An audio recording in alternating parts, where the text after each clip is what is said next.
చెడు వ్యసనాలకు బానిసలై ఇండ్లలో ఆలయాల్లో దొంగతనాలకు పాల్పడుతూ ప్రకాశం జిల్లా నెల్లూరు ప్రజలను భయప్రాంతులకు గురి చేస్తున్న ముఠా సభ్యులను నెల్లూరు రూరల్ పోలీసులు పట్టుకున్నారు. వారి వద్ద నుంచి 25 సవర్ల బంగారం, ఒక ద్విచక్ర వాహనం, 10,000 నగదును స్వాధీనం చేసుకున్నట్లు ఆయన తెలిపారు. అయితే నిందితుల మీద నెల్లూరు జిల్లాతో పాటు ప్రకాశం జిల్లాలోని పలు పోలీస్ స్టేషన్లో కేసులు ఉన్నట్లు డీఎస్పీ వీరాంజనేయులు తెలిపారు.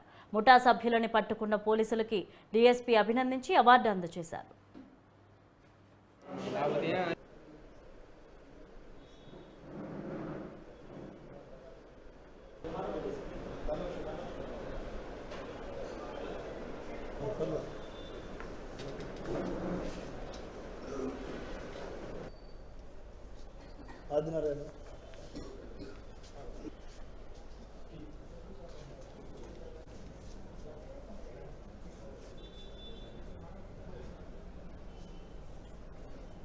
अल्लाह बख्श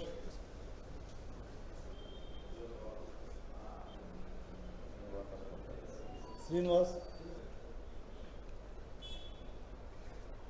వాళ్ళు 7 కేసుల్లో చోరీలకు పాల్పడడం జరిగింది.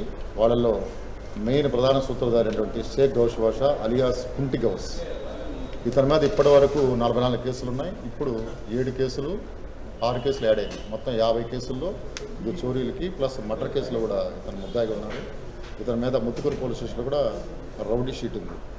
అలాగే రాంబాబు అనే ఇతను కూడా గతంలో ఉన్నటువంటి 9 కేసులు కానీ ఇప్పుడు ఒక 7 కేసుల్లో ఇన్వాల్వ్ అయ్యారు. కాబట్టి 9 ఒక 16 కేసుల్లో అతను ఇన్వాల్వ్ అయ్యారు. గోపి అనే అతను ఇప్పటివరకు దాదాపు ఇప్పుడు temple offender, main temple offender ఇతను కూడా దాదాపు 50 కేసుల వరకు ఇతను ఇన్వాల్వ్ అయినారు.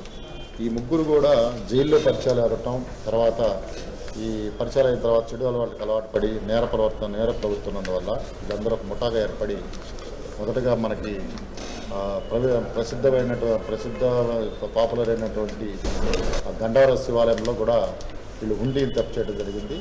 అలాగే ఆ పక్కన ఉన్నటువంటి అమ్మవారి దేవాలయంలో కూడా ఈ బంగారు సూత్రాలు దొంగిలించడం జరిగింది. ఆ తర్వాత వీళ్ళు మనకి నెల్లూరు రూరల్లో 3 కేసుల్లో వీళ్ళు చోరీ పాల్పడ్డారు. ఒకటి ధనలక్ష్మీపురం, ఇంకోటి మగళ్ళూరు, తర్వాత పోర్ట్ లైన్ దగ్గర, పోర్ట్ మైల్ దగ్గర ఈ 3 కేసులు. తర్వాత కనిగిరి, యలమంచిలి, అనకాపల్లి డిస్టిక్లో కూడా నేరం చేయడం జరిగింది.